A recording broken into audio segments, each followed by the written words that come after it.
अफगानिस्तान की धरती एक बार फिर से बम धमाकों से दहल उठी है। बीते 24 घंटे की बात करें तो दो बड़ी घटनाएं सामने आई हैं। लोग डरे हुए हैं। शुक्रवार को उत्तरी कुंदूज प्रांत के इमाम साहिब जिले में मालवली सिकंदर मस्जिद में एक बड़ा बम धमाका हुआ है और इस खतरनाक बम धमाके में 30 से अधिक लोगों के मारे जाने की खबर है, जबकि काफी लोग बुरी तरह से घायल बताए गए हैं।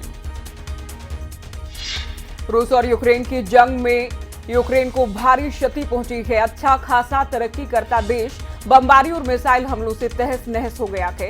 बड़ी ऊंची इमारतें बम धमाकों में पूरी तरह से ध्वस्त हो गई हैं। ऐसे में जर्मनी यूक्रेन की मदद के लिए आगे आया है। जर्मनी ने यूक्रेन के पुनर्निर्माण के लिए अतिरिक्त 37 मिलियन यूरो आवंटित करने का फैसला लिया है। रूस के ओलंपिक चैंपियन एवजेनी रायलो को स्विमिंग की वर्ल्ड गवर्निंग बॉडी फीना ने 9 महीने के लिए प्रतिबंधित कर दिया है। एवजेनी के खिलाफ ये कार्रवाई यूक्रेन के रूस हमले के समर्थन के लिए हुई है। रैली में जाने पर की गई है। 25 वर्षीय रायलो उन एथलीट्स में से एक थे जो इस रैली में शामिल हुए थे, जिसके चलते ये फैसला लिया गया।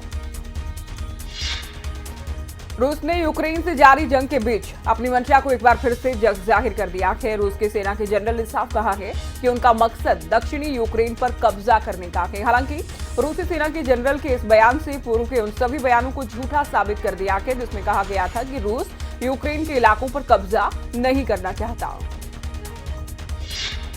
अमेरिकी राष्ट्रपति जो बाइडेन ने रूस के और प्रतिबंधित कंपनियों के मालवाही जहाजों के अमेरिकी बंदरगाहों में प्रवेश पर रोक लगा दी है। ये जहाज अमेरिकी बंदरगाहों पर ना तो माल ही उतार सकेंगे और ना ही वहां से माल को लाद सकेंगे। अमेरिकी सरकार ने रूस के 40 से ज्यादा लोगों, कंपनियों और एक बैंक पर भी प्रतिबंध लगाए जाने का ऐलान कर दिया है। ये सभी प्रतिबंध यूक्रेन पर रूसी सेना के हमले के चलते लगाए गए हैं।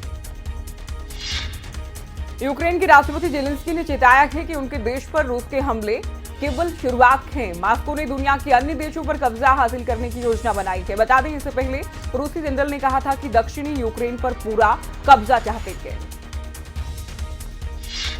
रूस ने कहा कि पिछले हफ्ते मोस्कवा मिसाइल क्रूजर डूबने के कारण एक क्रू मेंबर की जान चली गई थी। 27 अभी भी लापता है। मॉस्को की ओर से पहली बार इस नुकसान को स्वीकार किया गया है।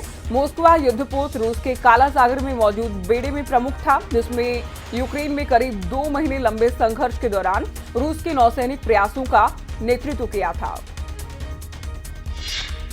पाकिस्तान में शहबाज सरकार आने के बाद देश में आतंकी हमले रुकने का नाम नहीं ले रहे। खैबर कबायली जिले और पेशावर के कुछ इलाकों में हिंसक आतंकवादी हमले लगातार बढ़ रहे हैं। ऐसे में एक हमले में अजब तालाब खैबर में स्थित 2 पुलिस चौकियों और पेशावर में सचिव पुल को आतंकियों ने निशाना बनाया है।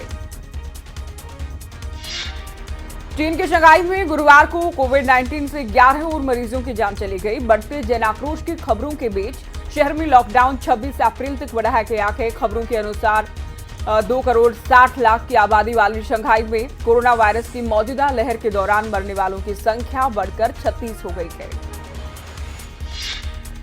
चीन अगर रूस के राष्ट्रपति पुतिन को यूक्रेन में युद्ध के लिए सामान की सहायता करेगा तो उसे प्रतिबंधों का सामना करना पड़ सकता है। एक वरिष्ठ अमेरिकी राजनयिक की ओर से चेतावनी दी गई है। साथ ही उन्होंने रूसी हथियारों पर निर्भरता खत्म करने के भारत की मदद करने का भी वचन लिया है।